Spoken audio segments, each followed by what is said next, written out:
Hello, everybody. My name is Daniel Gormale. I've just checked into my hotel in Hastings. I've actually been here since about Monday, so I got back from Gatwick Airport, flew back from the tournament in Sitges, which was very nice tournament. And I was staying with family who live quite near Hastings for Christmas. So I actually went down on Tuesday for a day out in Hastings already. So I actually first played in Hastings in 1995. So obviously at that point I was living in London, and I didn't actually have. I remember I didn't have a FIDE rating. People didn't want to play me because they were like, I don't want to get paired against this guy who hasn't got a FIDE rating. So 1995 I would have been 19 years of age. It was the only time when it was. I can remember when it was held during the summer. I think it was like a centenary tournament or something like that, right? Or there was a special reason why they held it in the summer. The next year it was held in more familiar circumstances. It was on the pier. I lost the first two games. So I did well in the summer event, but when it was when I always play better in summer. I find I always tend to play better in hotter weather for some reason. Anyway, the first year I played Hastings. Sorry, chewing at the moment. Let me get rid of that chewing gum. Try not to mess up the hotel. Just arrived. Kicked me out already. The first year I played, when it was during the winter, it was on the pier, the old pier, right? And I remember that I lost the first two games, and then I moved down the boards towards this giant heater. So every time I won a game, I'd get colder. So I ended up winning 5 games in a row, including beating my first GM. So a lot of good experiences of playing Hastings over the years, and winning against good players, and really was a crucial part of my chess development, as it was for many players actually. Um, yeah, so I played here for probably almost over 30 years, which is quite incredible. You know, it's been a large part of my adult life as a chess player, certainly. Yeah, it kind of brings back memories coming down here.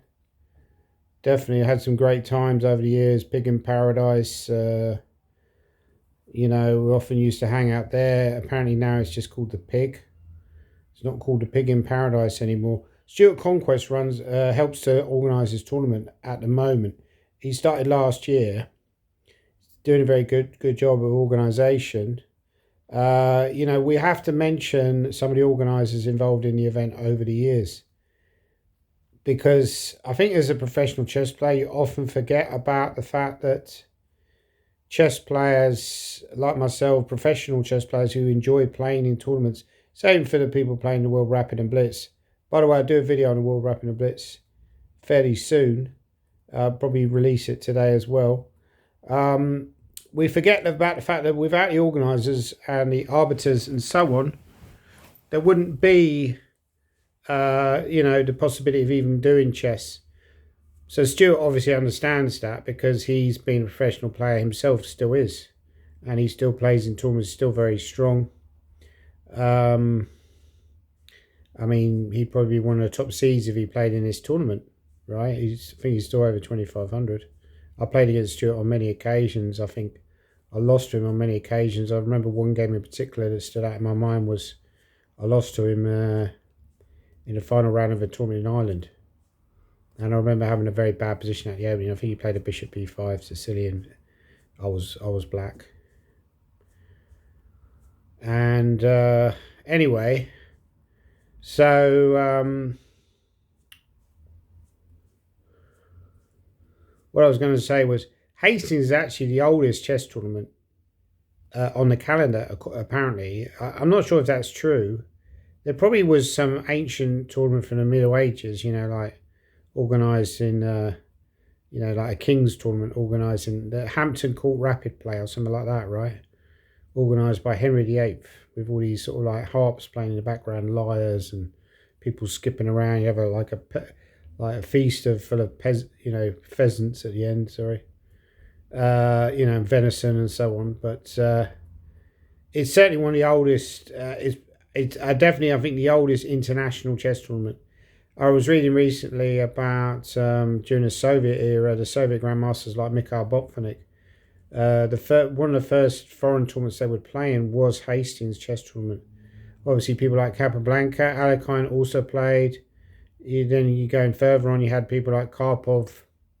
Unfortunately, in recent years, I would say that other tournaments have become more popular, more fashionable.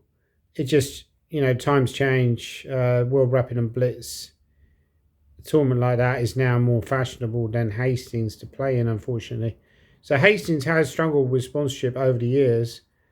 John Ashworth, who is involved with Kaplan Investments, has been one of the most important sponsors. I should also mention some of the organisers have been involved with Hastings over the years. You have Pam Thomas, I believe she's still involved.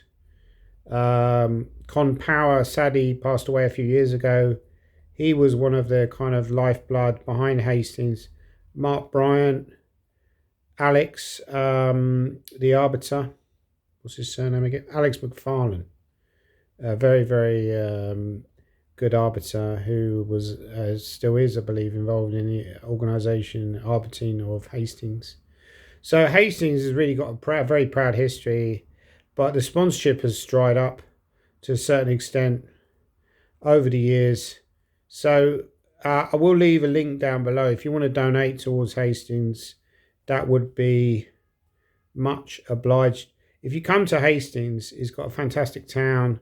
There's an old town which has lots of little shops. I went in a cafe the other day. It's called Hanushka, and they've got like almost like a bookshop. So you can come in, you can read your book, and then come in every day and just carry on reading your book. You can't take those books away with you, but you can read them while you're there. There's lots of little stores like that. So go to the old town. There's also like a fishing bit. There's the obviously the main town has lots of shops. It's just generally a very nice place. The people are very friendly on the main. There has been a little bit of a drug problem in Hastings, if we've been totally honest, but overall you don't get, I've never experienced any trouble here, any violence or anything like that. So it's generally been a great experience to play Hastings, and I always enjoy playing. This year is very strong again. It's going to be very tough. The prize fund is pretty good, but it's going to be very tough to win a prize. Although it is weaker, I would say, than the Sunway Sitages I just played. I played Ivanchuk in that tournament. Although he's probably past his best, there's still nobody of that caliber in this tournament. So I would say that there's nobody to fear. There's obviously players you would respect, but nobody to kind of tremble and quake at. A lot of players, as I said before, a lot of British players as well have cut their teeth at Hastings. Players like Michael Adams, Nigel Short, Tony Miles probably has played Hastings in the past. John Nunn, John Spillman. I mean, if you go even further back, obviously it was a very famous tournament for the British players because they got the chance to play against British best, the best in the world.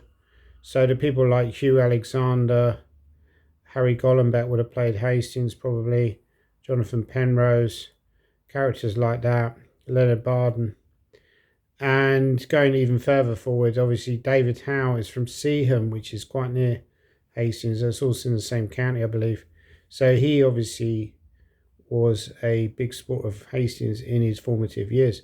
So anyway, that's my experience of playing Hastings. Please come to Hastings. Please play the Hastings Congress. If not this year, then in the future. There's also a weekender. I probably won't do the weekender, to be honest, at the end of the tournament, because I just find I get so tired now. The one difference with Hastings this year compared to previous years is there's 2 games a day, which is not ideal, and that reflects the financial situation. You don't want to play 2 games in one day. It's not very enjoyable. That was a great thing about Hastings in the past. You had that one leisurely game at 2:15, and then often you'd have these sort of blitz events in the evening. It was quite nice to play the blitz events in the evening. If everything's crammed in, it's not very nice, right? I remember some days. It's now, I think it's 3 p.m. to start, actually, for the afternoon games. I believe I played in the past, and the games would start at 2:15.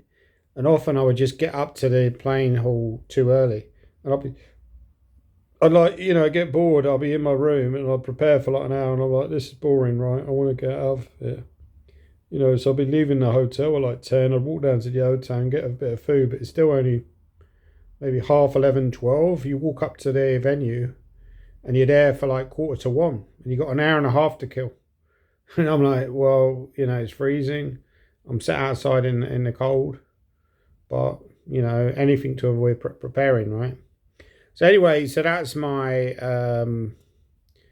video on Hastings. I probably will be doing some updates during the tournament if things go well. Please leave your comments down below about what have you ever played Hastings before? What is your experience of playing Hastings? Was it a positive one? Was it a negative? All kinds of views are welcome on this channel.